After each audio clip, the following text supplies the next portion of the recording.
What's up, everybody? Tyson Roush, Let's Talk Jets. Happy Friday. Hope everybody had an excellent week. Super Bowl Sunday. This season has flown by, and I'm ready to turn the page. I'm sure as most Jet fans are. So, it's funny. Woody Johnson spoke last night at the NFL Honors, and, as most of you guys know, I'm not one of Woody's biggest fans. Now, I gave him a lot of credit for owning the Jets not having a quarterback and making the power move to get Aaron Rodgers. And once the Jets got Aaron Rodgers, Woody was parading all around town with his new shiny toy, which is understandable. The Jets were talking the NFL. There aren't hard knocks. Everybody's excited. Talking Super Bowl and all this. And I get it. Here's the big chain Woody. He's parading all this great stuff, right? Until adversity strikes. And once adversity strikes, Woody goes into hiding. The team completely melts. They don't really make any adjustments to their stats. They kind of just fall apart. And then the season ends and Woody hides. Now, Woody likes to portray himself as a man of the people. He's almost like his coach in many ways, where things are great, Woody's out and about and everywhere. Where things fall apart, he goes kind of into a little silo here. Just like Saleh. Saleh on the sidelines. The Jets are playing great. He's up and down, dancing with Quincy Williams. The team starts losing. He's a blank stare and a zombie. So Woody Johnson goes into hiding, and if he was truly a man for his fans, once this season was over, he would have a legitimate press conference taking questions from reporters to answer and face the music about all the levels of perceived dysfunction with his team. But he didn't do that. So last night, he offered up some comments, and of course, we're going to react to it because we're desperately waiting to hear from this guy. So his first comment was about, we didn't have a backup quarterback last year. So first and foremost, there are reports that the Jets staff, front office, coaching staff, wanted a backup quarterback, and Woody Johnson refused to pay for one. If that report is true, it just shows Woody, what are you talking about, bro? They wanted it. You were being too cheap or too stubborn because you want to double down on Zach. This is on you, bro, not on them. If that report is not true, and we know Woody Johnson meddles with this organization and with making moves and wants headlines, then what happened there? Because at once, literally, the team quit on Zach Wilson last year. Anybody with two eyes saw that. It was obvious. This isn't second guessing. If you watch my videos last year at the end of the season and all off season, I said this. He needed to go. He needed to change the scenery. He's not the answer. The Jets need a legitimate quarterback behind Zach Wilson. We all said it over and over and over. But whatever reason, they went into the season like that. The minute Aaron Rodgers went down, we're talking about in the parking lot. I was with Jomo. The next day, every video we make, all right, go out and sign somebody. And the Jets did not do that. This is where Woody's kind of getting away scot-free. Who made that decision? Carson Wentz wanted to come here. Joe Flacco. You could have made a trade for whoever. You saw more out of Trevor Siemian, as bad as he was. You saw more out of him than you saw out of Tim Boyle and Zach at times. So it's like they, as an organization, didn't decide to do anything, and they kind of wrote off the season. Like solid in the whole 7 wins was a goal for us, or 8 wins. They acted like that as an organization. So for Woody to be like, yeah, we have a backup quarterback, what was your role in that? Secondly, Woody's like, going through the season, I was really mad. I was upset, and I had curse words. Dude, try being your fan, dude. Try being a fan of your team. The team hasn't made the playoffs in 13 years, but go to another level. Try being your loyal season ticket holder who has invested thousands and thousands of dollars with zero return on their investment. Try being your fans that travel all across the country to support your team and getting zero return on your investment because they watch bad football 9 out of 10 times. Try being them.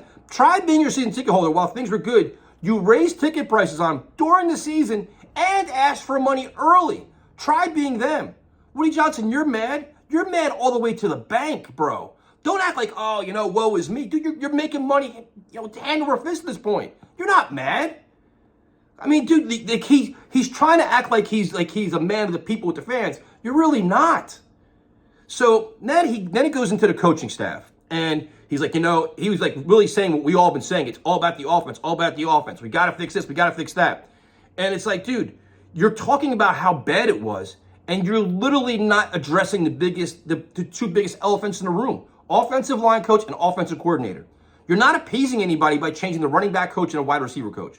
They were legitimately the worst offense in football, and you're like, you know what? I told Saleh and Douglas how mad I am. This is unacceptable. We're gonna. And he tried to talk football in the interview. I'm not sure if he had a couple cocktails or not, but he couldn't even put the sentences together. Like, dude, you're an owner of a football team. You say, we want better line play. We want to see better play at the quarterback position. We want to score more points. How about saying that? He couldn't even say that, right? But he was so down on the offense, and then while he's saying that, in the back of your mind, you're thinking, dude, you're keeping everybody.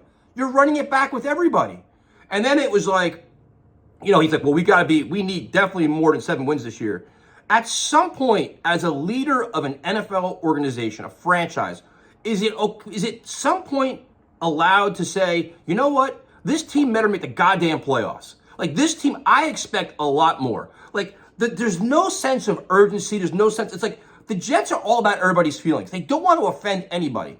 Anytime they fire somebody, it's a mutual parting of ways. Anytime there's always, everything's one big happy room. It's one big happy family. I keep saying it. The Jets try to portray like everything is fine. It's like that the GIF on X where it's like the dog sitting there surrounded by fire. The Jets always want us to make things like, dude, everything is fine.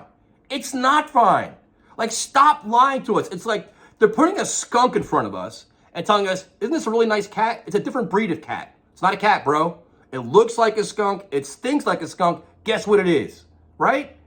So the more Woody talks, man, I'm like, dude, can anybody own anything here? And they're doubling down, and they're talking about, the whole thing where Aaron Rodgers is a perceived GM. And listen, at this point, when you have a guy like Aaron Rodgers and his football intelligence, if he has ideas for, personnel moves or changing the offense, you got to listen to him because this team is that desperate, and that's the path you chose. You have no choice now.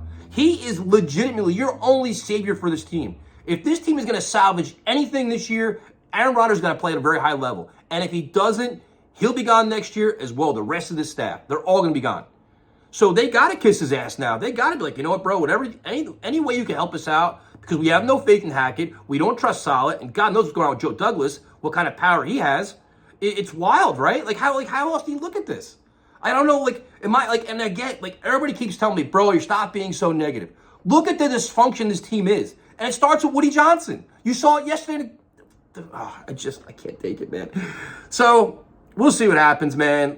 And now the biggest thing is we're going into free agency, and you truly got to wonder what is going to happen here because Joe Douglas lost Chad Alexander. He lost Rex Hogan.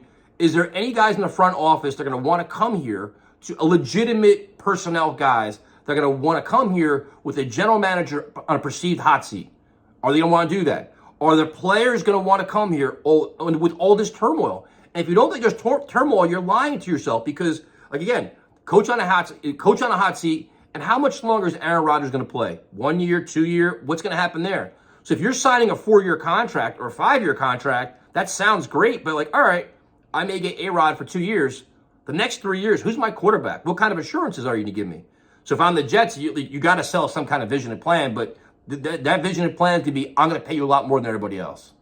So I think I lost my train of thought here because I'm just annoyed. I want this to be over, man. I want this to be happy and try to buy into something. But when you see how they're running this organization right now, there are so many friggin' red flags that in a situation like this, when you're a team desperate to sell your soul for a 1-year run, it rarely works out, especially in a stacked AFC with a lot of great coaches and a lot of great quarterbacks. Talk to you later.